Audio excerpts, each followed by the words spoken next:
Hey, I'm Chase. I'm Jeremiah. And this is Trash Talk. So today we're talking about another indie game, this one being Castle Crashers.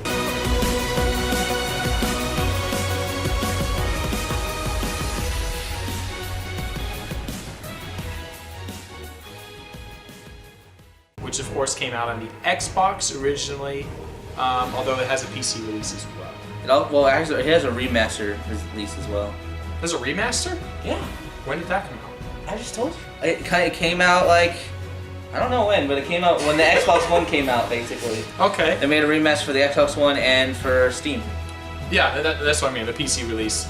And it totally deserves that, because it's a really good game, so. Yes. Alright, so you want to go into kind of the information about the summary? Well, let me try and do this from memory.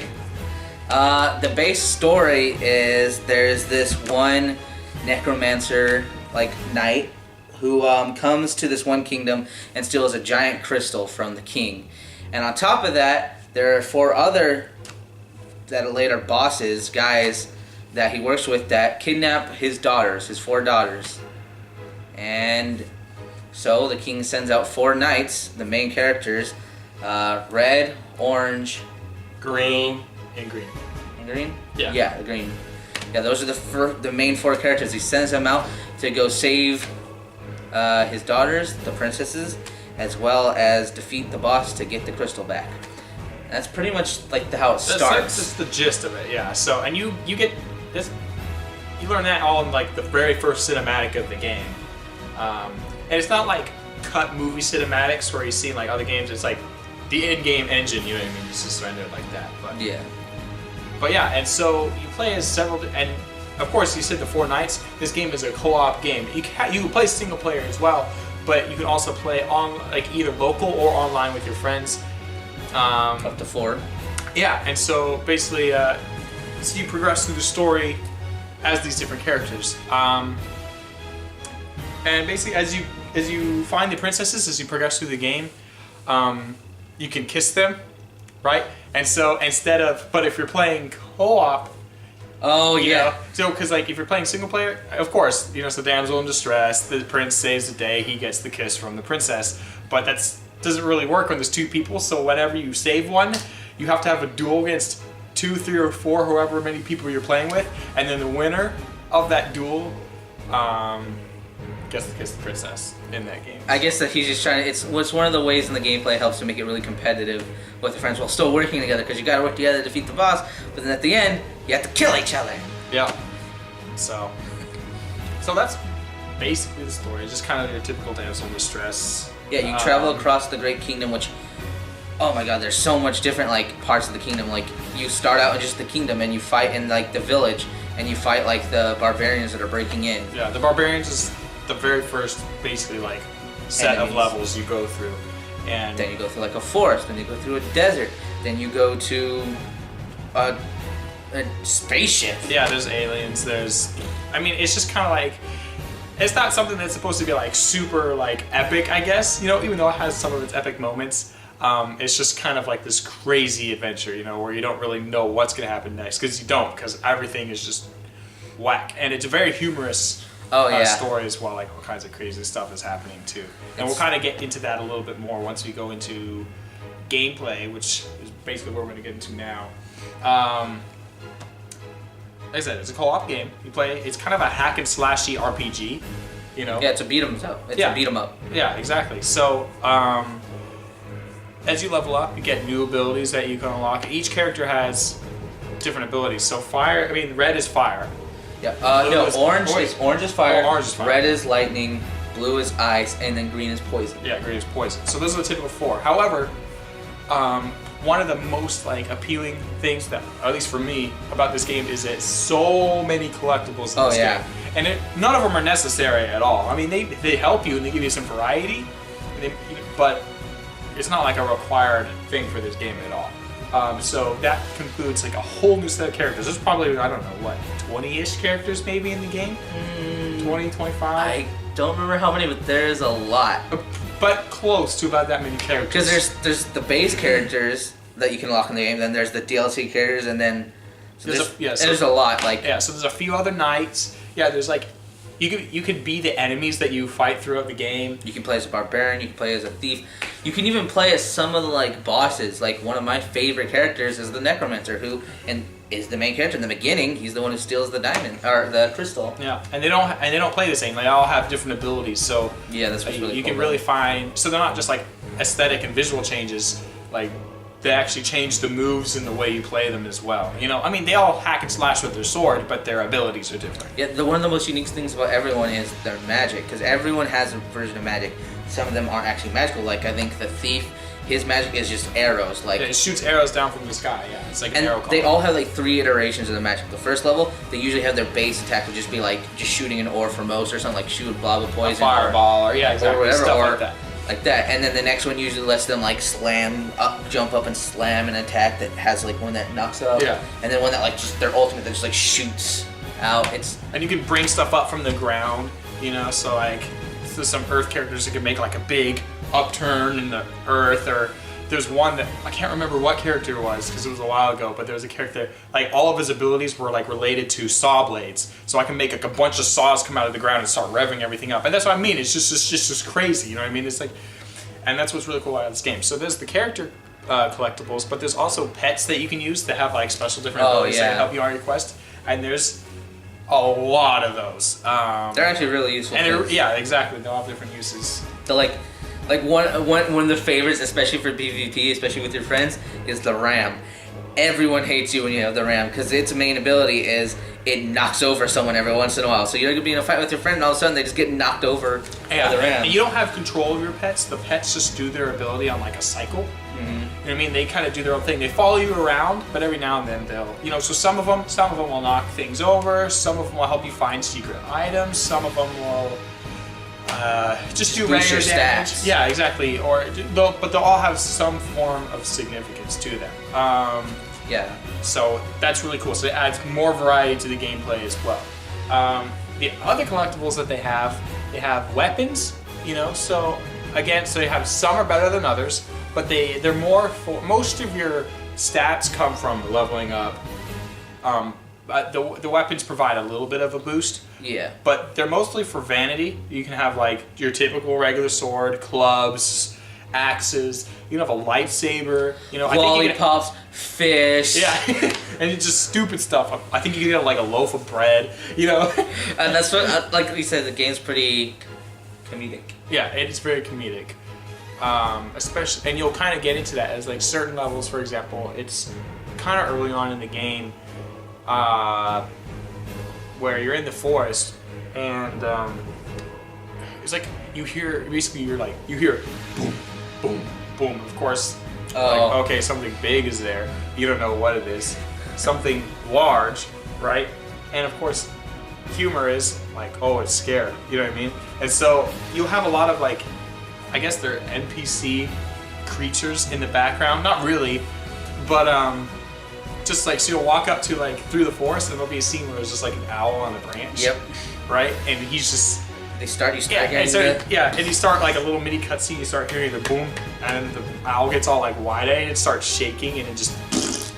You just like start this massive white stream of all crap. over the place. Which they do multiple times, because then there's another part where there's a bear. Yeah, you're like, he comes out, big bear scares comes you, you're like, oh god, a big battle with the bear, and then you hear the stomping and he goes, and then you just see diarrhea flying all over the place. And like then behind the bushes. The best one of all is when you finally get there, like walk up to like this barn, and finally you see it's just like this big, massive feline, right? And like freaky, like its eyes are all bulged out and it's like veins are sticking out and it's all hairy patches and it's this ugly cat, right? And there's little happy deer and birds, and the birds fly away and the deer are like they all so get scared. So like 3 of them are running away because your knights hop on them and they start running with on the deer to get away because it's really big and fast. While one is so scared it's propelling itself forward by shitting. Like, see, here's the thing, like, it's just like a rocket poop.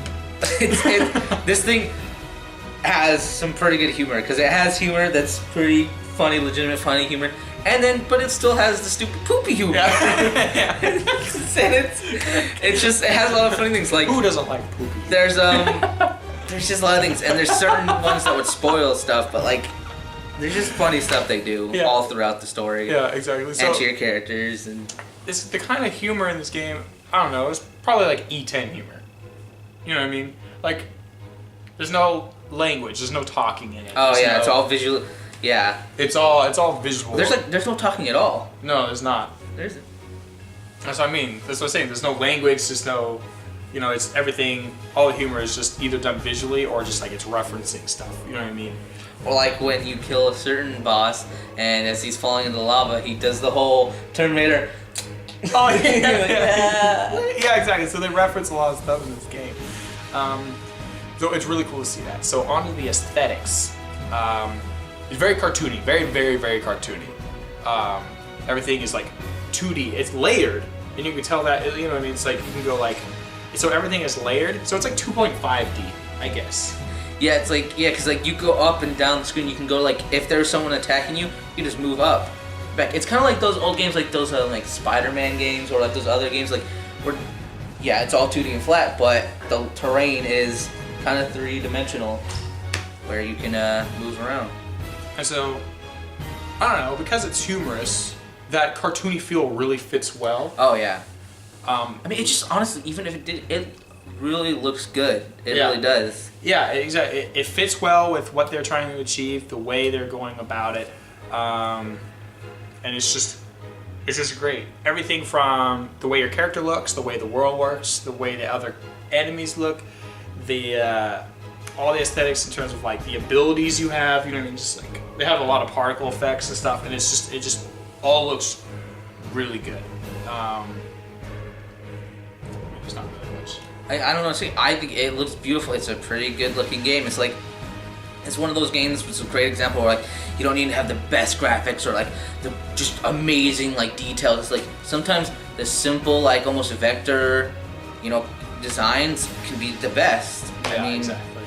It looks beautiful, and especially the remaster because then they upped it up like in the one they made for the Xbox One and then the Steam later on. They maxed out like the frame rate so it go up to 60 and they increased the size of your screen so because they were mostly all vectors. So they can, they can stretch it out. So it just became even more detailed, look better. And then it kind of ties us into the soundtrack now. I love the soundtrack. The soundtrack is it's got a really wide range of music type. Like, of course, as the game gets farther, it gets harder and harder. So at the beginning of the game, it's like really, I don't know, like almost innocent sounding. You know what I mean? It's just happy and upbeat, and it's just fun. And as you get farther, of course, it matches the areas that they're in too. So like the foresty area is a little darker. You got the desert sounding like music when you get into the desert areas, or when you're fighting bosses, it gets really intense and epic. And they include a bunch of orchestrated instruments and stuff. I mean, it's not actually orchestrated. I'm pretty sure it's like computer generated sound still. But, yeah, most of it, I'm sure. Yeah, but it sounds really good, and it's not just one guy. It's like it pulls from like several different artists. Some of them I know are originally created for the game, although then you have people like Paragon X9. If you haven't heard any of the like Chaos songs, if you don't know who Paragon is, look up Chaos Fantasy. That's one song that you'll probably recognize by them. But one of the examples of the songs they have, Chaos Japan, I think, is the name of the song that's included in this. So you have a lot of electronic sounds, but you also have a lot of instrumental, like other things going on. So. Yeah, the interesting thing about the music and even some of the aesthetics, I believe, is that we have the main company who made them. I forgot their name. So then the creators. The Behemoth. That's the name of the company. And you got Tom Fulp and Dan Paladin, who are. It's just basically two people, you know what I mean? And they're basically, and of course published from Microsoft and Sony and stuff like that because they made it for the consoles and things like that. But like they obviously it was their game and they made most of it. Yeah. But especially with the soundtrack and I believe sometimes with some of the aesthetics, they actually pulled from like communities like Newgrounds that help them out. Yeah, exactly. Which is kind of a unique thing about it. That's why you could like I don't know. It was very cool. Because like even when you play the game, they have like the Newgrounds logo on it. I think in the credits and everything. Yeah, because they actually had a little flash game on Newgrounds. It was called Castle Crashers. I think think it was called Castle Crashers. I don't remember what it was called, but they did have it wasn't version this of it. version, but it was like a really simplified mini version, and then it just kind of grew from there. And then it became a real game. Yeah. So yeah, basically that's where they started. Yeah. With it. So really I don't know, impressive. that's just cool about it. So you got all kinds of levels to explore, all different types of areas. You got bosses to fight, which are all different. 5 bosses total. Princesses to save, things to collect. There's just a lot to do. And you can always go back and play levels over. Oh, and there's even mini games in the game as well. I've beaten the game multiple times because like you said, like you beat the game, it's satisfying, but like there's so much collectible and still so much you can look and explore and find. I still go back to play through. Exactly. Or even if you're not looking for this, you're just playing different characters. Yeah, I mean, it's like a whole different experience all over again. So. Yeah. And then of course playing with your friends gives you just a little bit of competitive play. You know what I mean? And then you got mini games. Like what's it called? Like I don't remember the name of it, but it's like you have to like jar down food as fast as you can. Oh, it's like yeah. a button masher game where it's like tap X, tap A. I forget the name too, but I know there's also like the arena one, which is in the game arena, itself, yes. where you can go fight each other. But then you can also do a mini game outside the game to fight each other. And then one of them ones that came out for the remastered version was a some sort of like I don't know what those types of games are called. You know, the ones where it's like they're on the map and like you move them in different places to fight them. Yeah. Each other. They had a game like that, and it was called like something Barbarian, something. Yeah. But anyways, there's just a lot to it. Even though it looks simple, but there's just so much behind it when you start playing and you realize that it's just a really big world and fun one as well. So I mean, verdicts. Oh, verdicts. You 5, right? 5. And you do points too, like 5 out of 5. I think it's a perfect game. No flaws whatsoever. And like, honestly, I don't know. Like, I think anyone could pick it up and enjoy it. Just about. I'll probably give it a 4.5 out of 5. Totally super enjoyable. I really like that game, especially playing with friends. It just makes it that much better. There's just, like we said, there's just a lot to do, a lot to see, a lot of humor. You know what I mean? So, as long as you're like into these kind of like hack and slashy RPG style games, yeah, like I said, very easy to pick up. It's not complicated at all. I highly recommend it. Yeah. Go play it now. Go play this game. Dude, It's awesome.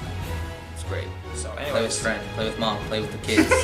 maybe you don't play with mom. grandma. I don't know how they'll feel about poopy in there. Oh, they'll love it. Don't worry.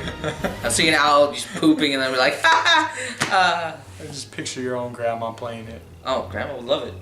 Definitely grandma, grandpa, cousin, even your cat. No, somehow make it smash the buttons. It's a good game for everyone.